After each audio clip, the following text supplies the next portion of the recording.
ba? Gaga ka, pinaglakawan mo ako, no? Po, hindi po. Wala po akong nilalakaw. Sino mo kulang yung pera ko?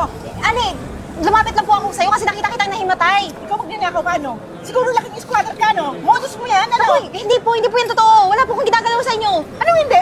Eh, kulang nga itong pera ko, oh. Oh, sasabihin mo ba? Siguro, at saka hindi ako nahimatay. Siguro tinulak mo ako? Po, wala po akong ginagawang ganun. Bakit ako mahimatay ang lakas-lakas ko? Nasa malayo po ako. Nakita po kitang natumba. Kaya po ako nandito ngayon. Oh, wag mo akong inaatihan. Siguro trabaho mo talaga yan. Trabaho mo talaga yan na, kunyari, magtutulak ka ng matanda. Di ka na naawa sa akin. Matanda na ako, nanakawan mo pa ako. Ate, hindi po yung totoo. Wala po akong ganyan ang gawain. Namamanasakit lang po ako sa inyo. Magnanakaw ka? Magnanakaw ka? Ate, Magnanakaw ka talaga. Walang magnanakaw sa akin. Iba, ikaw lang ang katabi ko. Ikaw lang ang lumikot sa akin. Ikaw lang ang tumulak sa akin. Pulis! Pulis! po. Ate, Ano nangyari dito? Eto, tinulak ako nito. Pagka nahimatay ako, ninakawan ako. Ano? Ninakaw po kayo, ma'am? Ito, itong babaeng to.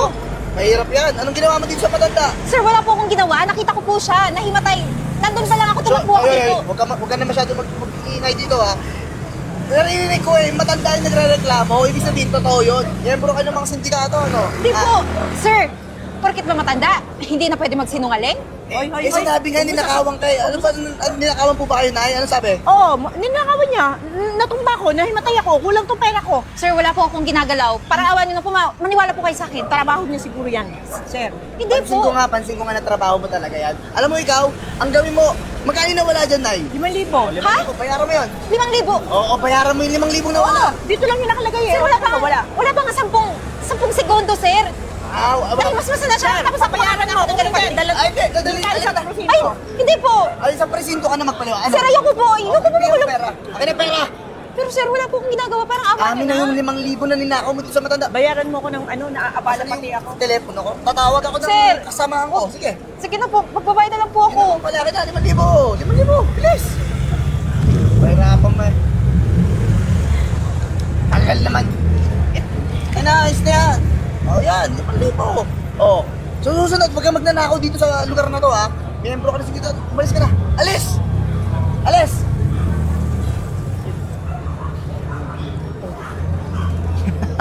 Na. Ang galing mo umarte, mami. Siyempre. The best ka talaga. Ito. Oh.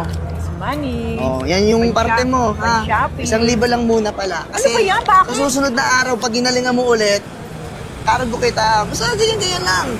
Matutuwa sa atin ito yung boss natin, ha?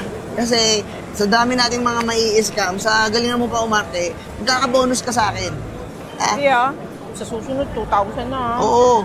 Basta lagi mo lang gagalingan. May bonus ka sa akin, Nay. Akong balas. Renz, Aling Gina, di ba kayo nakukonsensya?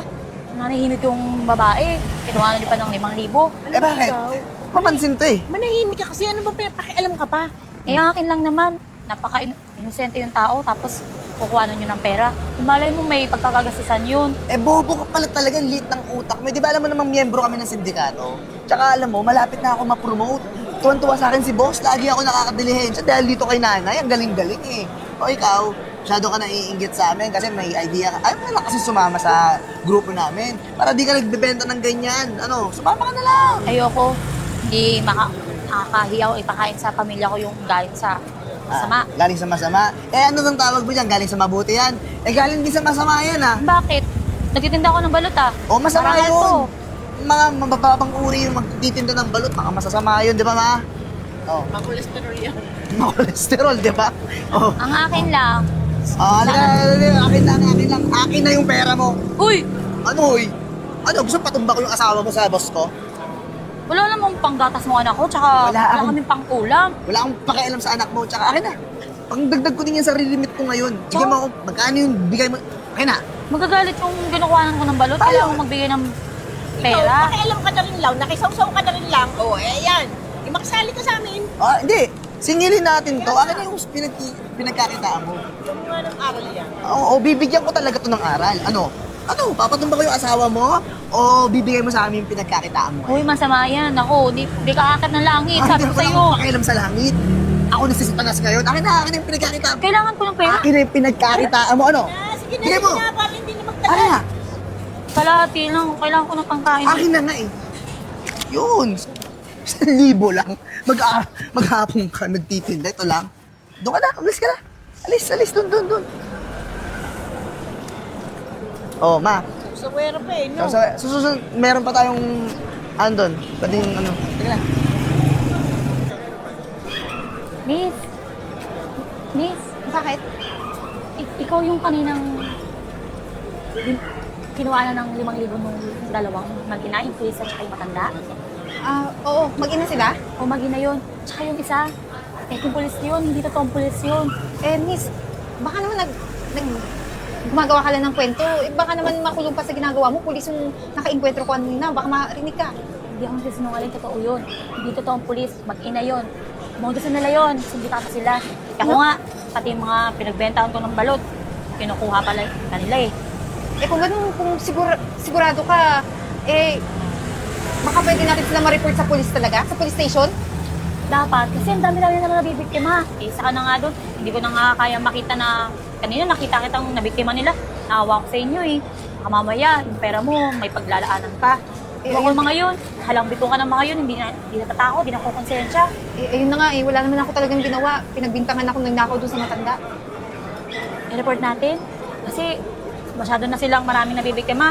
Kahit ako, yung panggastos namin ng pamilya ko, kinukuha pa nila. Maliit na pera na nga lang yun. Siya, sige, pumunta na tayo sa police station kung yun naman talaga yung totoo. Sige, sabihin ko sa iyo part ng sindikato. Tara. Ayan. Cheers muna tayo, mami. Paano tayong cheers niyan? Inaantok na ako. Tsaka, parang lugi ako sa labanan. 1,000 lang binigay mo sa amin. Sa akin, ako pa bumili niyang alak. Dapat ikaw na yan eh. Grabe ka naman magreklamo eh. Sabi ko naman sa'yo, babawi ako, di ba? Kapag nabigyan ako ng bonus. Galingan mo rin kasi medyo acting. Maarte ka minsan, parang lamya-lamya mo. Ito, bigyan ka, dali. Bigyan kita bonus. Yan, pampagaling yan umarte. Ah. Yung ganyan. 50 pesos? Reklamo pa, 50 pesos. Saan ba kakapulot ka ba ng 50 sa daan? Dapat 500. Dagdagan mo isang zero. Ano ba bibili niyan? Sige na, ayos na yan. Inarte ka pa. Sayang din yan. Saan mo kukunin yung 50? Tsaka, basta sagot tayo lagi ni boss na malakas sa sindikato sa atin. Basta. Hawak tayo nun, hindi tayo mahuhuli. Basta bukas gagalingan ko. Gagalingan mo ulit ha. Mag-asikaso ka na kasi matutulog na rin ako. Last na to. Cheers na uli. Cheers!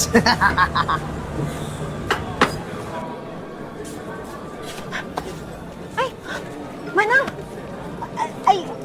Ikaw! Anak ko! Manang, tumayo po kayo! Tulong! Tulong! May nahimatay po! Tulong! Tulong! Ikaw na naman? Ikaw na naman po! Sabi ko na nga, miyembro ka ng sindikato eh. Teka lang, bakit?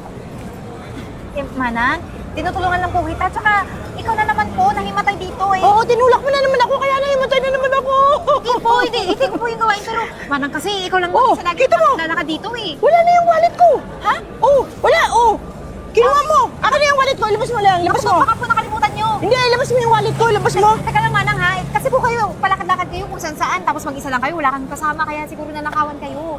Walang tumabi sa akin, kundi ikaw. Ilabas mo yung wallet ko, kundi tatawag ako ng pulis, sinasabi ko sa'yo. Wala po, tingnan nyo. Ito lang po yung dala ka, oh. Ito, cellphone ko, tsaka itong... Bakit ba naman kasi tuwing may himatay ako, ikaw ang dadating? Hindi ko rin po alam. Kapag napapadaan ako dito, ikaw din po yung nakikita ko na himatay. Ngayon, ikaw na naman ang i-report ko kasi ikaw na naman yung katabi ko. Tatawag ako ng pulis. Wag po. Pero wag na. Anong wag? Nawawala na nga yung wallet ko. Wala. Pasensya na po, hindi ko po alam kung nasan yung wallet nyo. Ayaw kong umamin, ha? Ayaw kong umamin. Sabi ko, Mama, pulis! Manang, huwag niyo po akong isumbong, Manang. Tulungan niyo ako. Manang, ganap ka ng polis? Nahuli ako eh. Ito ba? Polis na hinahanap mo? Upo. Istado ka na, huwag ka na magpanggap. Sir, ito na lang ikulong niyo yung nanay ko eh. Hindi naman ako yung gumagawa niya. Ito lang eh. Hoy, anong hindi ikaw? Kayong dalawa. Alam mo yung ba yung ginawa niyo sa akin ng isang araw? Minodos niyo akong dalawa. Kinuha niyo yung 5K ko, tapos ngayon na naman? Pero hindi ko na ito papalagpasin. Kaya nandito ngayon tong pulis na to, kasi ni-report ka namin. Yung magbabalot. Nakatawa mo kasi ba't ka nagpahuli? Pati ako mapakahamak sa'yo. Ikaw na lang, di ba nanay kita? Ikaw na lang magpakulong. Sir, ito na lang ikulong niyo. Tumahimik na kayo. Ulo ka. Mas malaki yung perang kinukuha mo kaysa sa akin. Miss, Po. sa susunod ho kasi mag-iingat kayo. Makikita nyo naman sa suot pa lang halatang pinaprint lang. Tapos lagi kayo maghihingi ng identification. O, may identification ka? OTP lang, sir. Tanga. Pasensya na po sir. Kasi ako, nung time na yun, eh, medyo naaligaga din ako kasi pinipressure nila ako. Eh. Papalit ko na lang po yung nawala. Sir, sige na, sir. Ano ba, kahit hindi mo na ibalik yun, basta makulong kayong dalawa, sapat na yun. Magsama-sama na kayo sa presinto, yung leader nyo. Kala mo, hindi ko alam? Tagal na namin kayong minamatsagan. Anong pangalan ng leader nyo? Jumar, tama? Oo, sir. O, tama. Magsama-sama na kayo sa presinto. Ma'am, ako nang bahala dito. Sige po. Ito na lang. Mama ka na. Sir, huwag na ako sama. Sensya na mama, ang init dito ngayon. Ang dami naming nadakip ng mga kasamahan ng mga to. Hindi nyo alam, sindikato kasi yan. Okay lang po. Alam nyo, officer, bagay na bagay sa kanila yung uniform nila ngayon. Oh, ngayon, tambak kayo dito. Sana magbago na kayo. Ma'am, sir, huwag niyo na kami ikulong dito. Mawa naman kayo sa amin mag-ina, oh. Eh bakit hindi kayo ikukulong? Eh may witness na, di ba? Papunta na nga dito yung pinaka-witness sa pambubudol nyo. Ma'am, wala namang witness. Eh, sir, pakawalan niyo na lang kami. Anong walang witness? Marami na kaming ebidensya laban sa inyo, lalo na dun sa leader nyo. Oo nga sir, maawa ka naman sa amin. Lalo na sa akin, natanda ko na. Diyan mo pa ba ako titira sa kulungan? Oo, mawa na kayo sa amin mag-ina, oh. Naawa ba kayo sa mga nabiktima nyo, ha? Hindi sir, hindi na kami uulit. Promise Oo talaga. nga. Kayo ulit pag nakalaya na kayo. Titinda na lang uli ako ng balot sir. Hindi na ako sasama dito sa anak ko. Eh, Sir, ay sir, nandyan na po pala yung witness. Anong witness yan? Miss Arian, magandang gabi ho. Magandang gabi po. Ako po yung magbabalot. Sila po yung mga namomodus. Oh, oy, huwag ka magbibitaw. Di ka namin kilala. Di natin kilala yan, di ba? Anong hindi mo ako kilala? Kilala mo ako? Lagi mo nga ako kinukutungan eh. Kinukuha mo yung benta ko ng pagbabalot. Oh. Linaw na, bukod sa mga ebidensyang meron kami, kukunin ko rin yung testimonya ni Arian, ha? Para magulo kayo sa bilangguan. Ma'am, tiyo ko na kayo, ha? Sige po. Alam ko sa second. Tara na. Arian. sir, tututuhanin mo ba talaga sir? Ma'am, sorry na, ma'am. Ma'am. Mamang-mahangan pa eh. Sila nga yung namomodus dyan. Ay nako, nababagay lang yan sa kanila. Eh, maiba tayo. At least nandito na sila, wala na tayong problema. Wala nang mabibits ng mga ibang tao. Eh, alam kong magbabalot ka, di ba? Ikaw yung... Bibili po kayo ng balot sa akin? Ay, ngayon, hindi muna. Sige. May gusto lang sana akong i-offer sa'yo. Gusto kong ipasok ka dun sa company ko kasi nakita ko naman na yung pagbabalot eh hindi naman yan laging malaki yung kinikita. So po, minsan po, wala pong kita. Balik po na lang po dun sa pinakuhaan ko ng balot. O, di ba? So, maganda nga yung magiging offer ko sa'yo. Papasok kita sa company, tapos bilang assistant mo na. Tapos pag okay naman yung performance mo, i-absorb kita. I mean, tataas mo yung position mo. Talaga po? Hindi po kayo nag-joke? Bakit naman ako magjo-joke? Kung hindi dahil sa'yo, hindi ko marereport yung mga magnanakaw na yun, mga sindikatong yun, di ba? Ay ma'am, hindi ko po tatanggihan yan. Malaking bagay yan sa pamilya ko. Eh, ako ba ng breadwinner sa amin? Yung mga ito nga, dami na nakukulimbat sa akin eh. Di ba? O, ganito na lang. Bukas, pumunta ka dun sa office ko. Ito yung calling card ko. Tawagan mo lang ako pag nandun ka na para ako na mismo yung sasalubong sa'yo. Talaga. Sige po, hindi po ako malilate ma'am. Pupunta po talaga ako maaga-maga. Pero bago yan, ililibre kita. Tara, kain tayo. Eh, talagang ang bait niyo naman ma'am. Maraming salamat po ah. O, wala ka naman yun.